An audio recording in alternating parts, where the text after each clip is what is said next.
Hello everyone, welcome back to my channel. I am your lady lawyer, attorney Maria Cecilia Oliva, certified public accountant of Oliva Law Office, Digos City, Davao del Sur. In this video, we will discuss how to terminate employees for authorized causes.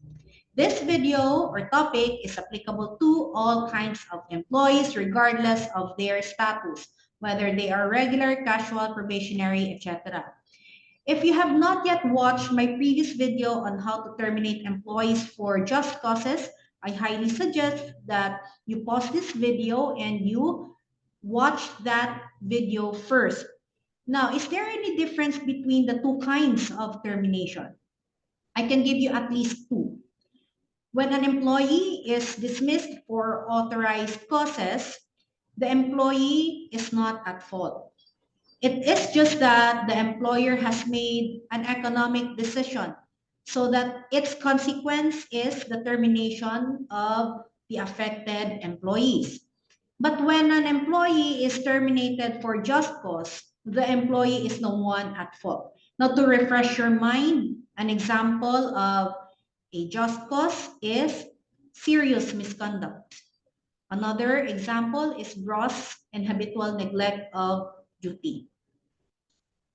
Another difference between the two kinds of termination has something to do with the notices.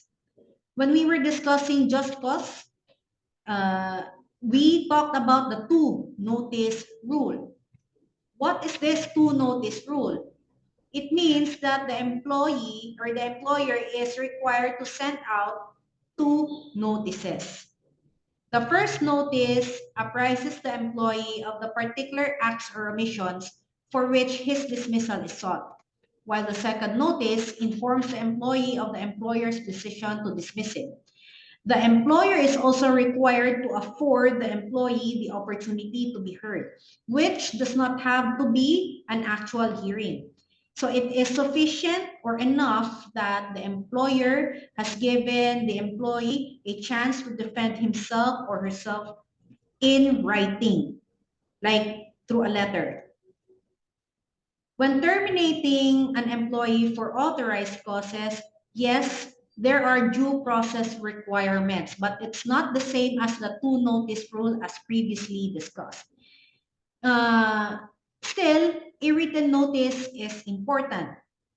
So the written notice must specify the grounds for the termination of the employees affected. Now, who should receive this written notice? Number one, the affected employees. Of course, they deserve to know that they are being terminated for authorized causes. What exactly is that authorized cause? Then you have to specify that in the written notice if you are the employer. Another entity that must receive this written notice is the DOLE regional office. What regional office? Depends. Where is the employer holding business? Okay, if the employer is holding business in Davao City, then the employer must file this written notice at the DOLE Region 11 office and not in Region 7. There is a deadline for the filing of this written notice, and it should be filed at least 30 days prior to the effectivity of the termination. Now, how do we determine this deadline? How do we count this 30 days prior? Do we include or exclude the weekends and the holidays? Now, let's take a look at this term more closely. It says at least 30 days. Okay? Since the law did not distinguish, then you should not distinguish. So we have to construe this to mean as 30 calendar days. Okay? So when counting for this deadline, we have to include in the counting the weekends and the holidays. The authorized causes are laid down in Articles 298 and 299 of the Labor Code. They are categorized into, number one, necessity and exigencies of the business, which include installation of labor-saving devices and redundancy. Second classification is changing economic conditions, which cover retrenchment to prevent losses and closing or cessation of operation of the establishment or undertaking. Another classification of authorized causes is disease of the employee. We will discuss each and every authorized cause as we go along the slides. Before we move on, we have to know this last in, first out rule. This simply means in the context of termination due to authorized causes, whoever is the employee last employed, he or she is the one first to be terminated. So that's the concept of last in, first out. This rule is not applicable to all the authorized causes, obviously, because if the employee is to be terminated due to disease, then that termination is individualized. So this rule is only applicable to the following: installation of labor-saving devices, redundancy, and retrenchment. Let's talk about installation of labor-saving devices. Now, if the employer has to invoke this reason or cause in terminating employees, the following requisites must be present. Number one, the installation or introduction must be of machinery, equipment, or other devices. So these things must be used in the business operations of the employer. Second requisite is that the installation or introduction must be done in good faith and for valid reasons. For example, the employer wants to reduce production cost. The employer wants to enhance its efficiency in producing its products or other justifiable economic reasons. So much so that if the employer invokes this reason, meaning to say installs a machinery in its factory because the employer doesn't want to pay employee benefits, then the installation cannot be considered as done in good faith anymore. Another requisite is that there is no other option available to the employer but to really terminate the employees affected by the installation of the machinery, equipment, or other devices. Do not forget that there must be a fair and reasonable criteria in selecting employees to be terminated for this authorized cause. Meaning to say, the employer cannot haphazardly choose the employees who must be terminated under this ground. Okay, so what is an example or what are examples of fair and reasonable criteria? Preferred status, like the employer will prefer the regular employees to stay behind while probationary and casual employees will be terminated, like that. Let's talk about redundancy. This is another kind of authorized causes for the termination of employees. The following requisites must be present in order for the employer to successfully invoke this as an authorized cause to terminate employees. There is superfluous positions or services of employees.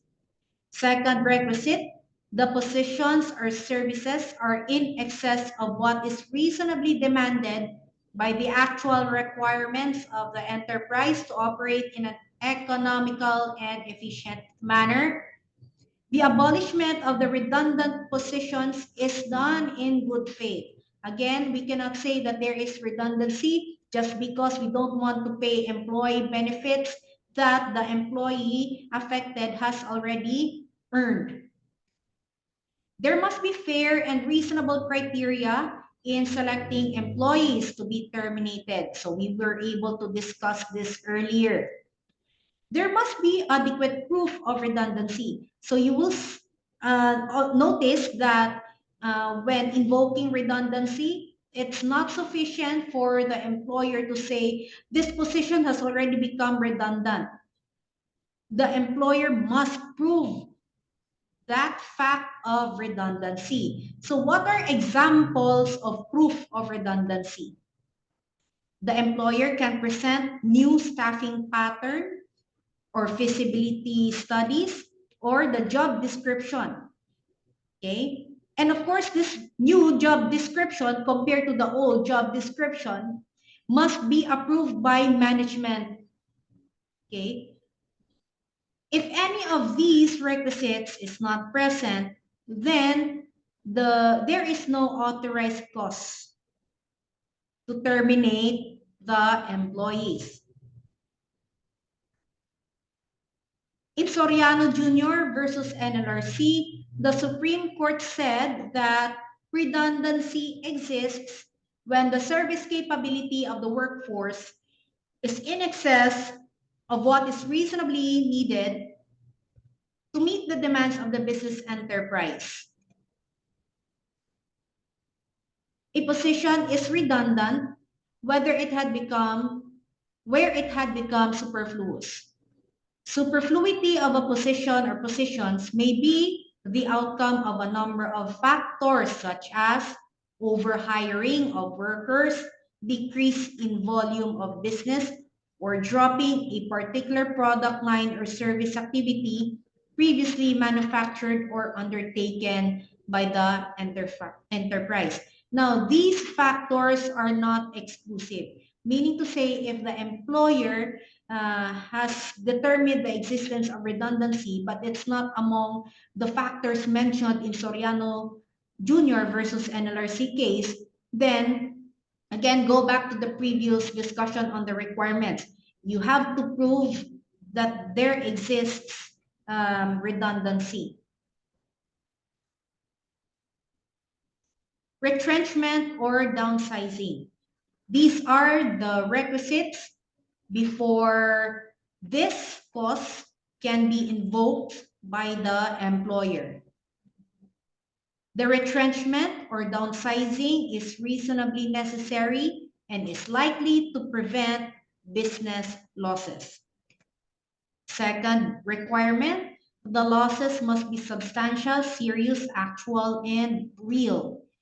If the losses are expected, then they must be reasonably imminent. Paparating na. It cannot be prevented.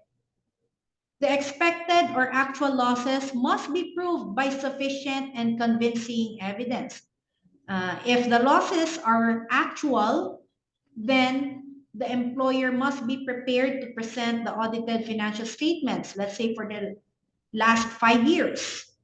If this is an expected loss, then the employer can present the projected financial statements for the next 3 years, 5 years. Okay. Again, the retrenchment or downsizing must be made in good faith for the advancement of its interest and not to defeat or circumvent the employee's right to security of tenure. You have to remember that the state protects not only the workforce but also the business owners. So the state respects the management when it exercises its prerogative, most especially when it comes to its business operations. The state recognizes that business owners have the right to expect uh, income or profit from its operations. So if the management has determined that the business is no longer doing well and it's suffering losses, then the state will not interfere in that decision, so long as the decision is actually made in good faith. If the losses are actually just imagined, or if the losses are made up to make it appear that the company is losing or is earning losses, so that they can prevent themselves from paying employee benefits to those employees scheduled to be terminated, that's no longer retrenchment done in good faith. Okay? Again, this one, there must be fair and reasonable criteria in selecting employees to be terminated. So those are the requisites for retrenchment and downsizing. Let's talk about closure or cessation of operation. These are its requisites. Number one, there must be a decision to close or cease business operations. Who should make this decision? It depends. If the business is a sole proprietorship, then the business owner must be the one making that decision. If the business is a partnership, then the majority vote of the general partners. If the business is a corporation, then the closure it must be decided by the board of directors in the case of stock corporation or the board of trustees in the case of non-stock corporations. If the business is a one-person corporation or OPC, then the single stockholder must be the one who made the decision to close or cease operations. Again, the decision must be made in good faith.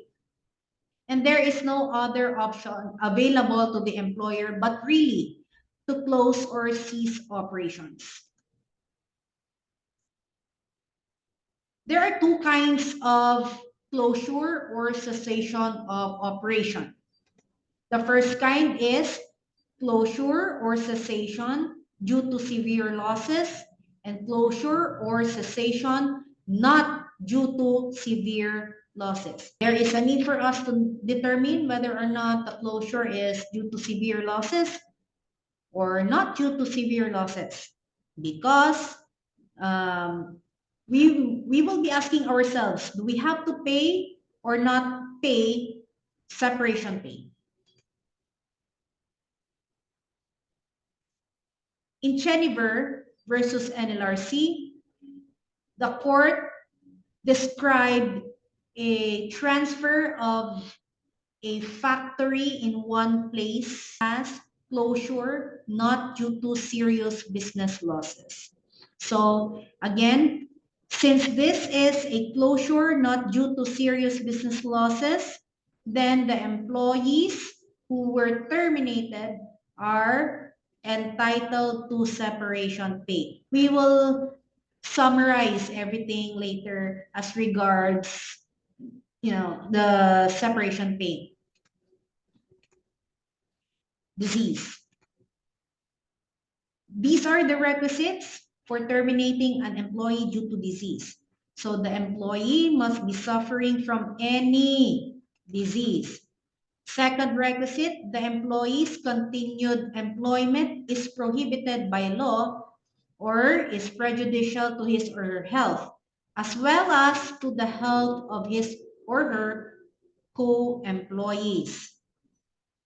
Another requisite is that there must be a certification by a competent public health authority that the disease is incurable within a period of 6 months, even with proper treatment. So take note, the certification must be issued by a competent public health authority.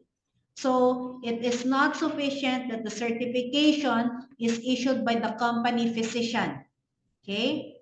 And that certification must indicate that the disease is incurable within a period of 6 months, even with proper treatment. Okay. The following diseases are not a basis for termination. Actual, perceived, or suspected HIV status, actual, perceived, suspected hepatitis B status, or previous or present tuberculosis diagnosis, as long as, number one, it is certified by company's accredited health provider that the employee who suffered previously of tuberculosis is medically fit to be employed. And the employee shall be restored to work as soon as the illness is under control. Health provider that the tuberculosis is not under control, then the employer may terminate that employee. But then again, if the tuberculosis is under control, then that is not a reason to terminate the employee. Now that we have finished discussing the authorized causes to terminate an employee under the labor code, you have to remember that there is always a consequence. Okay? So, na-mention na natin earlier, the question is whether or not to pay separation pay. So, I have prepared a very simple table that will show to you the summary or guideline. When should you pay separation pay? Okay? So, if the employee or employees are terminated due to installation of labor-saving device or redundancy, then the employer must pay separation pay. How much is the separation pay? The separation pay for this situation is 1 month pay or at least 1 month pay for every years of service, whichever is higher. For example, if the employee terminated on the ground of redundancy has been with the company for the past 10 years, then the separation pay of that employee is equivalent to 1 month pay or at least 1 month pay for every year of service. So that's 10 months worth.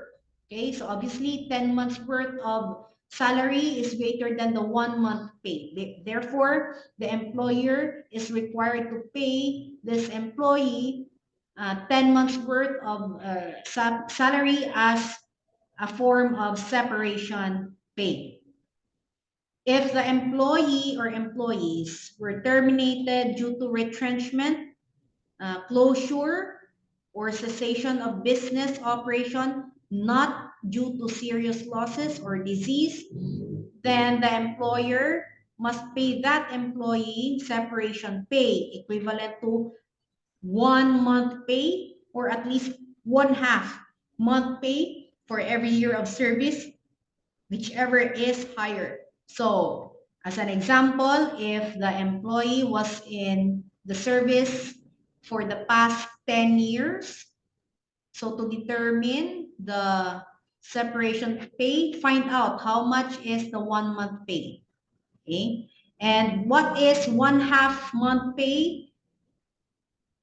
Multiply that by the number of years in service. Okay, so that's 1/2 times 10 years. Was it 10 years?